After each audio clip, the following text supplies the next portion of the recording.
We are Chris and Rebecca. We married years ago after Chris proposed to me beneath a big old tree on my family's 122-acre farm. Through the years, we've had so many adventures together, including growing my law practice and Chris's photography business, raising our 7 children, traveling, remodeling several homes and campers together, and becoming grandparents. We enjoy big family dinners, rodeo life, and spending time together on the water in our boat. Recently, we jumped at the opportunity to purchase 40 acres of the 122-acre property, which includes our proposal tree. Having fallen in love with all things horses, our dream is to build a tiny house in a big space where we can enjoy our horses and all things outdoors. To get there, we must first sell our home, downsize our belongings, and move into a small apartment we own before we can finally build our dream home. This new adventure is sure to be full of successes, maybe a few failures, lots of laughter and fun. We invite you to follow along as we work together to make our dreams come true. Okay, here we are at the back of my office. It is Veterans Day, and so far in Arkansas, we really have just had summer, but today is cold and it is raining, and I do not have any appreciated. You got no juice.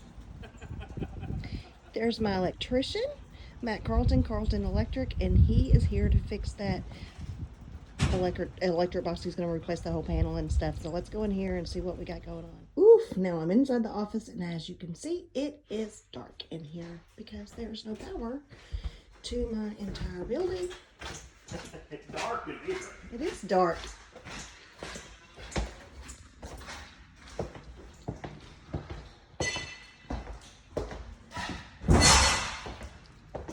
There's Matt, all cheerful and happy. All happy. I'll have you some temporary power on here in just a second. Okay. Okay, so I'm here with Matt, and he is going to show us what happened to our panel box, I guess. When you don't maintain your breaker box and change your breakers out over time, they start to burn out. Connections get loose, air gaps get created, and arcing happens. So Okay. It's always good practice and good maintenance to change your breakers every 20 years so that you can prevent a potential fire hazard inside your electrical panel. So, how old would you guess that those breakers are? I'm going to guess they're probably 50, Wow. somewhere in there. Yeah. 50 years old. And so, you know what happened when Dustin was here Saturday night and he was working, and if he had just closed up and left, Yeah. what would have happened? Well, this would have burned out. It's a potential fire hazard, but you never can say for sure if it actually would have caught fire or anything. The fire is an F word in my business. I try Right. not to use it, only when necessary, but when it's potential hazards like that, I've walked into these things before on emergency calls and it just be glowing red. It's so hot in here. And that's all electricity is. It's transferring heat from one place to another. Right. And it really creates a lot of hot spots throughout. So that my viewers know that we have 2 panel boxes in this building. So there's the apartment side and there's my office side. And you have taken a look at what's going on in my office side. Are those breakers the same age?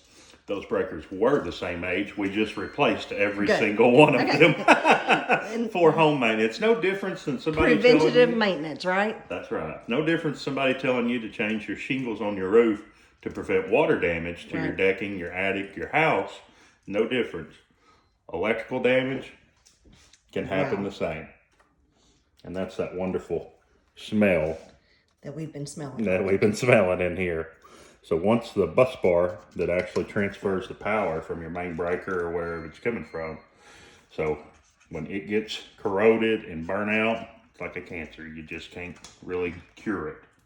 So best Well- practice is just to replace it. Good. Well, we are glad to know that we are much safer after today. Thank you, Matt. So not only are we fixing a problem, but now we have to bring things up to code, Up right? to code, yes. Okay, so what does that mean for you? Arkansas has adopted the new code, and the city of Heber Springs has adopted the new code.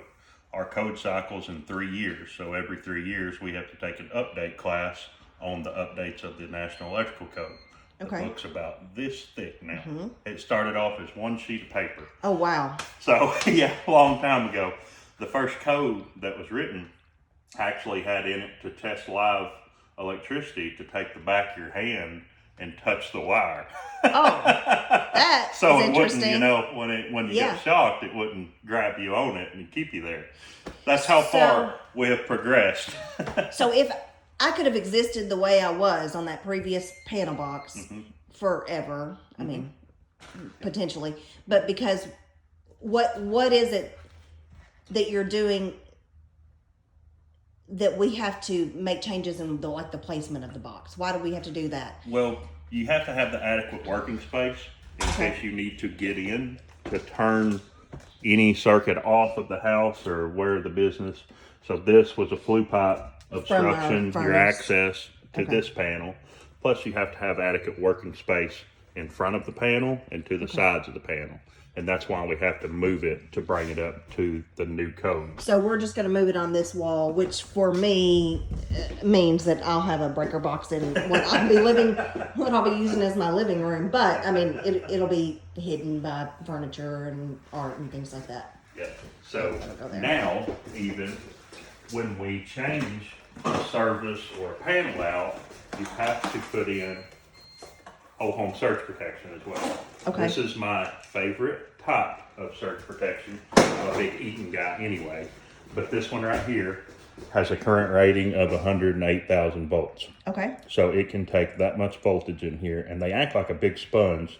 So when any type of surge or overcurrent comes in, this creates a bypass out to the grounding system, kind of like a train going down the track, and it'll just divert that extra energy out your grounding system.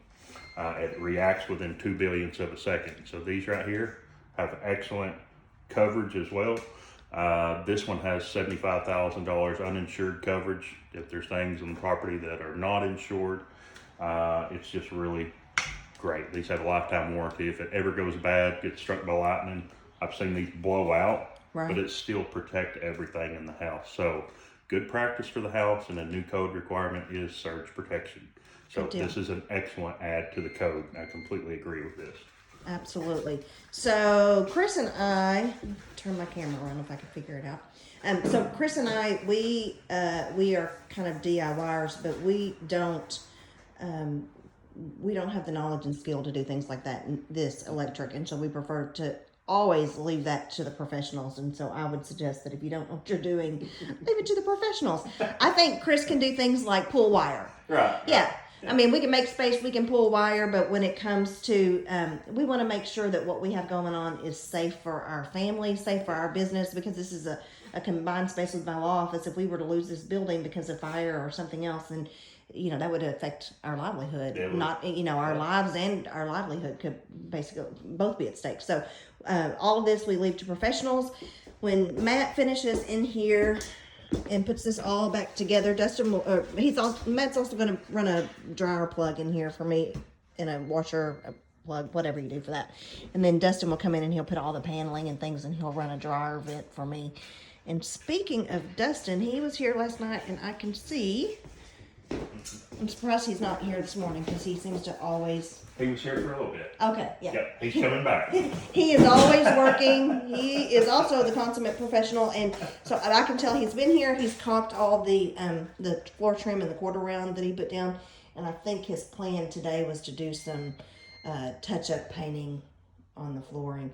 And I can't really show you what's going on in the rest of the building with the pretty new trim because, well, we don't have any electricity, but we're working on that. So, Matt Carlton Electric, we appreciate it. So Matt is just explaining why his bill's going to get more expensive today, which I'm fine paying with. He is great. But tell me, so we're putting a stackable washer and dryer in that closet where the panel box is, and I asked him to make sure I had the appropriate plug for the dryer, and tell me about that box in your hand. So now we have to put in ground fault protection.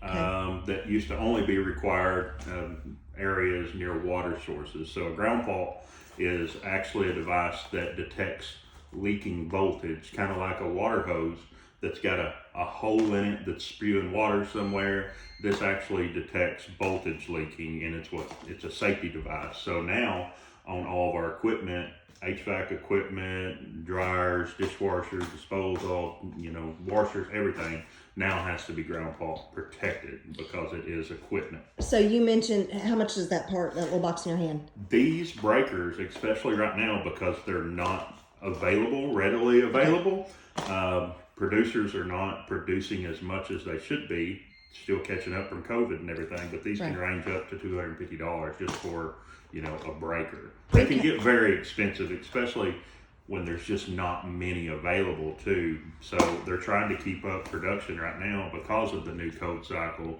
that are requiring ground faults to be put in on all the equipment now as well. Pre-COVID, what would that have cost? Maybe $100, $150. They're still high, and it is one thing. It's our code gets revisions because of safety issues. People's got hurt or even worse, killed, and then they make revisions to the code to just make things safer along the way. Okay. You mentioned the other day when you were here that there was also a breaker shortage right now. Yeah, 50 amp breakers, these ground fault breakers, especially 240 volt breakers, they're just not 2-pole making them. breakers. There's a real shortage of those, and we had to get these in from Houston. So I had to get a little freight on those and get those here by today so we can take care of this on Veterans Day. On Veterans Day, so that we can open our office on Monday and have right. telephones and access to our computers and all of that. So, cool beans. Thank you.